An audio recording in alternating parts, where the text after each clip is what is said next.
안녕하세요. 저는 올해 45살 남자입니다. 회사에서 일을 하고 있는데 모르는 번호로 전화가 왔습니다. 전화를 받자 처음 듣는 목소리의 남자가 저보고 아내 이름을 들먹이며 얘기했습니다. 나 미진이 사랑하는 사람입니다. 미진이와 만나기 시작한 지 3년째고 우리는 서로 사랑하고 있습니다. 그런데 미진이가 마음이 약해서 차마 가정을 버리지 못하네요. 이 정도 만나면 남편 되는 사람이 알아서 눈치채고 물러날 줄 알았는데 어쩜 이리 모르고 사는 겁니까?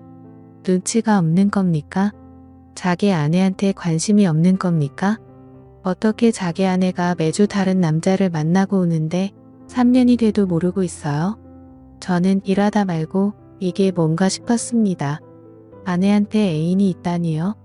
그것도 3년이나 만난 애인이 있다니 아무리 생각해도 너무 말도 안 되는 소리다 했지요. 진짜 애인이라고 쳐도 상간남이 전화가 와서 내가 네 아내 애인이라고 얘기하는 게 이게 상식적으로 말이 안 되는 소리 같아. 순간 이거 신종사기 전화구나 했습니다. 개인정보 빼가서 내 전화기에 있는 가족들 전화번호로 내 가족인 척 친척인 척 하는 사기 전화가 많다고 하더니 이것도 그 비슷한 종류의 스팸이라고 생각했던 거지요. 그래서 저는 너 뭐야? 너 보이스피싱이지? 했더니 그 남자가 아주 신경 거슬리게 웃더니 전화를 끊어버렸습니다. 저는 기분이 아주 찝찝하고 더러웠지만 그냥 그렇게 끊는 걸 보니 스팸니 맞나 보다 생각하고 털어버렸습니다. 그리고 그날 저녁 아내한테 가서 당신 애인 있어? 당신 애인이 전화 왔던데? 나 미진이 애인이라고 했더니 아내가 그게 무슨 말이야? 무슨 말도 안 되는 소리 했습니다. 그래서 제가 당신이 그렇게 얘기할 줄 알았어. 나도 똑같이 얘기했어. 무슨 말도 안 되는 소리냐고 내가 보이스피싱이지 하니까 웃으면서 전화를 끊어버리대. 요즘 스팸 무서워. 내 개인정보는 대체 어디서 빼가서 사기를 치는 거야? 정신 바짝 차리고 살아야 돼 했더니 그러니까 모르는 전화 받지 마. 요즘은 전화만 잘 못 받아도 개인정보 다 빼간다잖아. 암튼 빨리 끊어 다행이지 뭐야 하더군요. 그래서 저는 참 별일 다 했다. 앞으로는 모르는 번호 아예 안 받아야겠다 했지요. 그리고는 그 전화는 잊었습니다. 제 입장에서 봤을 때 정말 말도 안 되는 소리였으니까요. 그 전화를 받고 일주일 뒤 모르는 번호로 또 전화가 걸려왔습니다. 가만 보니 일주일 전에 걸려왔던 그 번호 같더군요. 그래서 저는 보이스피싱이라 생각하고 전화 끊어버렸고 며칠 후 또 전화가 걸려오기에 이거 진짜 끈질긴 놈이네 하고 또 전화를 끊어버렸지요. 저는 혹시나 실수로 이 전화를 받게 될까봐 보이스피싱이라고 번호도 입력해 놓았습니다. 그런데 그 보이스피싱이 장난이 아닌 겁니다. 똑같은 번호 비슷한 시간대에 하루에 한 통씩 전화가 걸려오는 겁니다. 요즘 보이스피싱은 원래 이런 식으로 하는 건가? 원래 이렇게 끈질긴가 싶었지요. 그런데 아무리 생각해도 보이스피싱 치고는 한 사람한테 너무 공을 들인다는 생각이 들었습니다. 그것도 이미 보이스피싱인 것을 눈치챈 사람한테 이렇게까지 하는 건 좀 이상하다 싶었지요. 끝도 없이 전화가 오는 것도 이상하고 비슷한 시간대에 전화가 오는 것도 이상하고 진짜 뭔가 있나라는 생각이 들더군요. 그 사람 전화가 보이스피싱이 아니라면 아내한테 진짜 애인이 있다면 그 사람이 진짜 아내 애인이라면 믿을 수도 없고 믿고 싶지도 않았지만 불가능한 일은 아닌 것 같았습니다. 그 후로 저는 아내를 유심히 살펴봤습니다. 그런데 아내는 평소와 같았습니다. 아침이 되면 다 같이 아침을 먹고 아이는 학교로 저와 아내는 일터로 나갔습니다. 아내는 아이를 낳고 나서 경력 단절로 일자리를 구하기 힘들어 옷가게에서 일을 했는데 아이도 챙기고 저녁도 해야 한다며 낮에 몇 시간만 일을 한다고 하더라고요. 그래서 돈은 별로 많지 않지만 돈을 많이 버는 것보다 가족들 챙기는 게 더 중요한 것 같다며 아이가 어린이집에 다니기 시작할 때부터 5년째 그 일을 하고 있습니다. 아내의 하루는 늘 일정했고 제가 퇴근하기 전에는 꼭 집으로 들어와 저녁을 준비했고 저녁 먹고 나면 아이 공부를 봐주고 설거지를 하고 아이가 잠들고 나면 저와 함께 시간을 보냈습니다. 평일에는 오늘 하루 종일 서 있어서 피곤하다며 그냥 잠들 때가 많지만 주말에는 꼭 저와 달콤한 시간을 가졌습니다. 아내는 바람이 날 이유도 없었고 전혀 바람 피우는 사람 같지도 않았습니다. 아내가 다른 남자와 바람이 났다고 하기에는 우리 집은 너무나 평온했습니다. 그런데 계속 걸려오는 전화에 기분이 찝찝한 건 어쩔 수 없었습니다. 그러다 며칠 잠잠한가 했는데 보이스피싱이라고 입력된 번호로 전화가 또 걸려왔습니다. 저는 전화를 받을까 말까 하다가 이게 뭔지 진짜 보이스피싱이 맞는지 확인은 한번 해봐야겠다 싶었습니다. 그래서 전화를 받았지요. 처음에 받았을 때는 별 생각 없이 받아서 몰랐는데 다시 받아보니 이 사람이 한 전화는 공중전화 같았습니다. 내가 전화를 받으니 통화하기 진짜 힘든 사람이구만. 이제야 전화 받아요? 지금까지 정말 내가 헛소리했다고 생각한 모양이네. 그런데 오늘은 전화 왜 받았어요? 가만 보니 아내가 바람 피는 것 같죠. 하더군요. 당신 뭐야? 뭐하는 사람이야? 했더니 나 당신 아내 애인 당신보다 더 당신 아내를 사랑하는 사람입니다. 하더군요. 이거 미친 사람 아니야?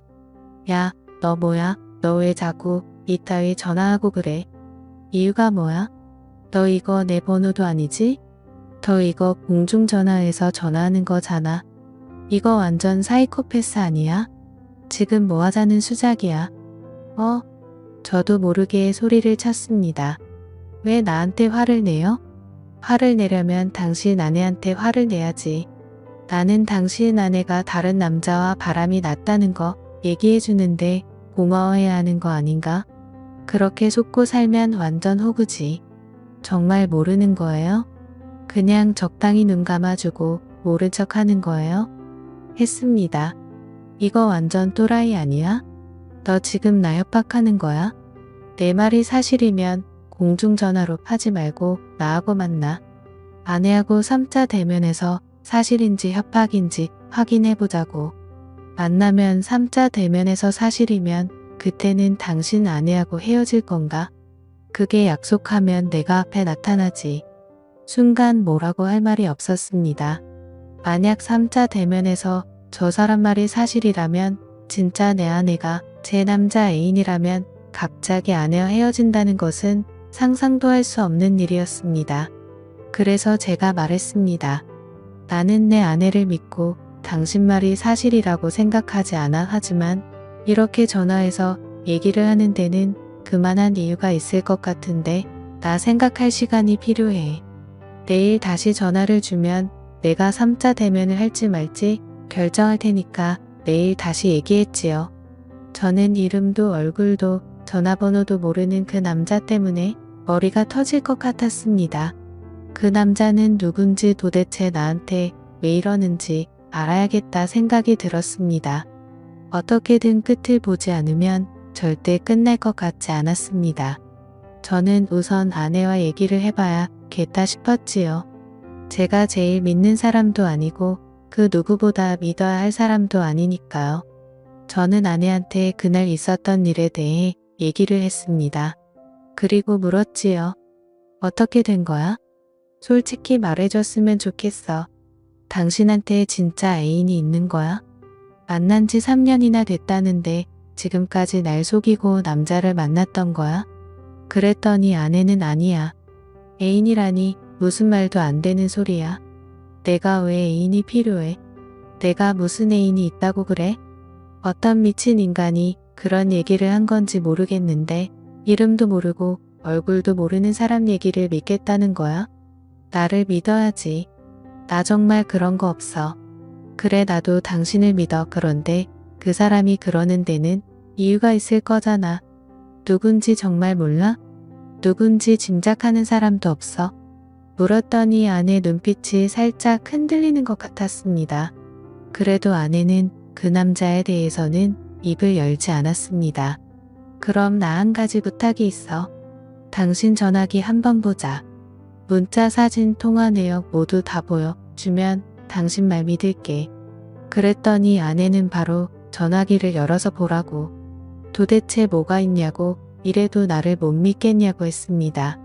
정말 아내의 전화기에는 다른 남자와 찍은 사진 한 장도 없고 낯선 전화번호도 없었습니다. 문자도 전화도 저랑 가족들 외에 특별히 연락을 주고받은 흔적도 없었습니다. 정말 귀신에 홀린 기분이 들었지요.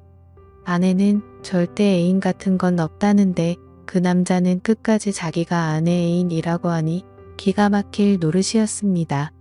솔직히 이제는 누구 말이 진짜인지 누가 나를 속이고 있는 건지 판단할 수도 없었습니다. 당연히 아내를 믿어야지 싶다가도 도대체 밖에서 무슨 짓을 하고 다니기에 이상한 사람한테서 전화가 오나 아내가 의심스럽기 시작했습니다. 저는 밤새도록 한숨도 잘 수가 없었습니다. 우선 그 사람을 만나지 않는 이상 답은 나올 것 같지 않았습니다. 그렇다고 그 남자가 내거는 조건을 무조건 받아들이고 아내와 선자 대면을 할 수도 없었습니다. 어떻게 할까 수도 없이 생각하고 또 생각했죠. 저는 그 남자가 비슷한 시간에 전화하는 공중전화 위치를 확인해 보기로 했습니다. 저는 114 홈페이지로 들어가서 그 남자의 공중전화 번호를 찍었습니다. 도로명 주소와 함께 지도에 정확한 위치가 표시되었습니다. 그곳은 우리 집에서 40분 정도 떨어진 곳이었습니다. 그 남자가 내일 다시 전화하기로 했으니 분명 내일 비슷한 시각에 그 남자는 저에게 전화를 할 것이고 저는 현장으로 가서 그 남자를 붙잡고 이판사판 어떻게든 결론을 내기로 했습니다. 늘 전화가 오는 시각은 12시에서 1시 사이. 저는 회사로 출근했다가 조퇴를 하고 그 남자가 전화하는 공중전화로 갔습니다. 저는 근처 커피숍에 앉아서 그 남자가 전화하길 기다렸습니다. 정확히 남자는 12시 58분에 전화를 했습니다. 전화가 울리자 바로 전화를 받고 공중전화로 발걸음을 옮겼습니다. 역시나 허름한 공중전화 안에 웬 남자 한 명이 전화를 걸고 있었습니다. 그 남자가 저에게 생각 많이 해봤냐고 어떻게 할 거냐고 묻더군요. 그래서 나는 내 아내를 조금도 의심하지 않고 내 아내는 절대 그럴 사람이 아니다. 그러니 미친 짓 한 번만 더 하면 경찰에 신고해서 가만두지 않을 거라고 했지요. 그랬더니 그 남자는 또다시 너무나 기분 나쁜 소리로 웃으면서 어떻게 그런 여자를 믿지? 다시 생각해봐. 그 여자 장난 아니야. 내 말 믿고 싶지 않은 모양인데 너는 미진이를 몰라. 내가 미진이를 정말 잘 알아. 우리 정말 그렇고 그런 사이에 했습니다. 저는 당장 달려가 멱살을 거머쥐고 죽도록 해주고 싶었지만 억지로 끓어오르는 화를 눌렀습니다. 그 남자의 집이든 직장이든 뭐든 알아내야 했으니까요. 그 남자는 저에게 남편을 속이고 다른 남자와 놀아나는 그런 여자를 어떻게 믿으려고 그러냐며 다시 잘 생각해보라는 말을 남기고 전화를 끊었습니다. 그 남자는 전화를 끊고 발걸음을 돌렸습니다. 저는 그 남자의 뒤를 멀찌감치 밟았고 그 남자가 들어가는 곳은 무인 모텔이었습니다. 아무도 없이 혼자 들어갔습니다. 저는 일단 기다려보기로 했지요. 그리고 잠시 후 한 여자가 모텔로 들어섰는데 저는 얼굴을 보고 숨이 탁 막혔습니다. 그 남자가 들어가고 난 후 얼굴을 나타낸 그 여자는 제 아내였습니다. 저는 이 상황을 믿을 수 없었습니다. 이렇게 되면 그 남자의 말이 모두 사실인 셈이었지요. 하지만 끝까지 아내는 아니라고 했고 자기 말을 믿어달라고 했고 저는 아내를 믿었습니다. 그런데 어떻게 이런 일이 있을 수 있는지 눈으로 보고도 믿을 수 없었습니다. 저는 무조건 아내 뒤를 따라갔습니다. 아내는 제가 있는지 없는지 전혀 눈치도 채지 못한 채 짧은 치마를 입고 높은 구두를 신고 걸어갔습니다. 그리고 아내는 방 번호를 확인하고 들어갔습니다. 아내가 방으로 들어서고 문이 닫히기 전에 저는 발로 문을 고정시키고 방문을 열어 젖혔습니다. 아내와 제 눈이 마주친 순간 죽은 사람이 살아 돌아오기라도 한 듯 아내는 소스라치게 놀라며 그 자리에 주저앉아 버렸습니다. 당신이 여기 어떻게? 아내는 차마 말을 잇지 못했고 그 남자는 올 것이 왔다는 듯 특히 당황하지 않았습니다. 저는 아내를 붙잡고 소리쳤습니다. 이게 어떻게 된 일이야? 아니라고 했잖아. 나 당신을 믿었어. 그런데 이게 뭐야? 지금 이 시간에 당신이 왜 여기 있어? 왜 여기 있냐고 나한테 전화한 저놈이랑 왜 여기 있어? 진짜 저놈 애인이라도 되는 거야? 저놈 말이 다 맞아. 그런 거야? 내가 미친 사람처럼 소리를 쳤다. 아내는 내가 묻는 말에는 대답하지 않고 저 인간이 전화했어. 당신한테 전화한 사람이 저 인간이야. 하더군요. 그랬더니 그 남자가 얘기했다고 말하더군요. 내가 전화했어. 우리 둘이 3년을 만났다고 우리 둘이 그렇고 그런 사이라고 했지. 다른 남자 품에 안기는 여자 왜 끼고 사냐고 헤어지라고 했어. 당신 남편과 나를 위해서. 그 남자 얘기가 끝나자 아내는 그 남자에게 다가가 있는 힘을 다해 그 남자 뺨을 3대 후려쳤더군요. 이 안에서 있었던 일 절대 발설하지 않는다. 이게 이 세계룰 아니야. 그런데 너 왜 이래? 내 남편한테 왜 전화를 한 거야? 얘기해서 뭐하게 도대체 뭐 하자는 거야? 도대체 왜 그랬냐고 아내가 울고 불고 소리쳤습니다.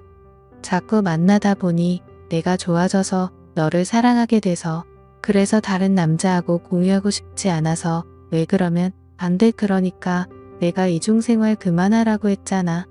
그만하고 그냥 나랑 살자고. 이 남편하고도 헤어지고 그냥 나랑 살자고 몇 번이나 말했어. 일 그만두면 내가 버는 이 돈 몇 배로 준다고 내가 얘기했잖아. 그 남자 말이 끝나기도 전에 아내는 그 남자 뺨을 한 대 더 올렸습니다. 나 아이가 있다고 몇 번을 말했어? 내가 비록 여기에 돈 벌러 나왔지만 가정은 깨고 싶지 않다고. 나는 내 남편도 사랑하고 내 아이도 사랑해. 그러니까 우리 사이는 여기까지라고. 돈을 받고 만나는 사이? 그 이상도 아니라고 했잖아. 그런데 왜 이래? 왜 이렇게까지 하는 건데? 내가 절대 안 된다고 했잖아. 그럼 나는 언제까지 너를 다른 남자들하고 공유해야 하는데 왜 내 마음을 몰라주는 거야? 나 정말로 더 사랑해. 진짜 사랑한다고 둘이 대화하는 꼴을 보고 있자니 피가 거꾸로 솟는 것 같았습니다. 저는 모텔 안에 있는 TV 쓰레기통 탁자 다 집어던져 버렸습니다. 아내는 그동안 돈을 받고 이딴 짓을 하고 있었던 겁니다. 저한테는 옷가게에서 일한다고 해놓고 아내는 이곳으로 출근을 했던 겁니다. 저 대단한 회사는 아니지만 중견 기업에 다니고 있고 한 달에 400만 원 정도 월급 받고 있습니다. 보너스, 휴가비, 교통비는 별도로 받고요. 저 지금까지 일하면서 한 푼도 안 쓰고 아내한테 그 월급 다 가져다 주고 저는 필요한 만큼 아내한테 돈 받아서 썼습니다. 필요한 돈이라고 해봐야 가끔 쓰는 술값, 친구, 친척들 경조사비 정도였지. 저는 별다른 취미도 없어서 돈을 많이 쓰는 스타일도 아니었습니다. 딸 하나 키우고 우리 셋이 살면서 대단히 넉넉하지는 않아도 충분히 살 수 있는 돈이었습니다. 그래도 아내가 옷가게 나간다고 할 때는 잠깐 나가서 일한다니까 아무래도 조금이라도 보탬이 되면 생활이 훨씬 나아지니까 그러라고 했던 겁니다.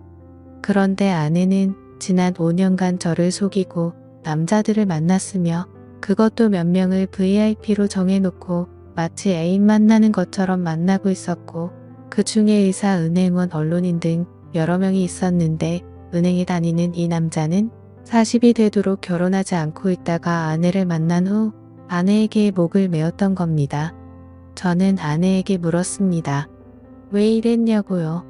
이렇게 돈 벌지 않아도 먹고 사는 듯 부족하지 않은데 왜 이렇게까지 돈을 번 거냐고요. 그랬더니 아내는 처음에는 전화 통화만 하는 일인 줄 알고 시작했다고 했습니다. 그런데 전화방을 하다 보니 자연스레 만나게 되고 만나다 보니 단골이 생기고 돈이 생기더랍니다. 하루에 적어도 30만 원 많이 벌 때는 100만 원씩 벌다 보니 도저히 이 일을 그만둘 수 없었다고 하더군요. 그래서 제가 그랬지요. 당신은 지금 내 앞에서 돈 핑계를 대고 있지만 진짜 이유는 돈이 아닌 것 같아. 이 일이 참 적성에 맞아 보여. 내가 몰랐네. 10년을 넘게 살면서 당신 적성에 맞는 일이 이런 일인 줄 꿈에도 몰라서 적성에 맞는 일 찾았으니 일 열심히 해야지. 앞으로 열심히 이곳에 드나들면서 열심히 돈 벌어봐. 조금이라도 젊었을 때는 이렇게 돈 벌고 나이가 들면 또 다른 장소를 찾아 헤매면서 돈을 벌게 되겠지. 나는 여기까지고 내 딸하고 당신도 여기까지야. 그 더러운 짓으로 내 아이를 만들고 우리 가족을 위한답시고 음식을 마르지 마. 토할 것 같아. 그리고 당신이 연락하는 단골들 이름과 연락처 내놔. 안 그러면 당신 죽을 때까지 내 딸 얼굴 못 볼 줄 알아. 그렇게 아내는 저에게 세컨폰을 건넸고 아이에게는 죽을 때까지 비밀로 해달라고 했습니다. 그래도 딸 앞에 부끄러운 줄은 아는 모양이었습니다. 세컨폰을 보니 안내의 바깥 행적이 그대로 다 나타나 있었습니다. 다른 전화기로 연락을 하고 있었으니 아내의 전화기는 깨끗할 수밖에 없었던 겁니다. 저는 저에게 연락한 그놈을 상대로는 전화통화 내역과 연결책을 잡아 소송을 걸었고 다른 사람들도 전화 연락 문자 주고받은 증거들을 모아서 소송을 걸었습니다. 그리고 그 사람들 주소를 알아내 한 명 한 명 집으로 찾아가 당신들 남편이 대낮에 뭘 하고 다니는지 다 알려주었습니다. 고상한 척 좋은 아빠 좋은 남편인 척 하면서 당신들 남편 어떻게 살고 있는지 한번 보라고요. 낮에 열심히 회사에서 일하는 척 하면서 돈을 뿌리고 다니는 사람들이다. 그런데 당신들은 남편이 뭐하고 다니는지 꿈에도 생각지 못했을 거다. 대낮에 모텔 드나드는 당신네 남편들 잘 살피고 관리 잘 하시라고 얘기하고 나왔습니다. 그 이후 아내는 미안하다부터 시작해서 절대 앞으로 그러지 않겠다는 말까지 수도 없이 용서를 빌었지만 저는 도저히 아내를 받아들일 수 없어서 아내와 결국 헤어졌습니다. 아내는 돈 버는 게 무슨 죄냐고 악을 썼지만 저는 그렇게 돈 버는 것은 죄라고 특히 가족들에게는 용서받지 못할 죄라고 얘기해주고 그 후로 연락을 끊었습니다. 그 일이 있은 지 1년이 넘었지만 저는 그 충격이 너무나 커서 지금도 자다가 벌떡 일어나지만 나와 딸을 위해서 최대한 잊으려고 노력하고 있습니다. 앞으로 다른 여자는 못 만날 것 같고 우리 딸과 행복하게 잘 살고 싶습니다. 지금까지 제 사연을 들어주셔서 감사드려요.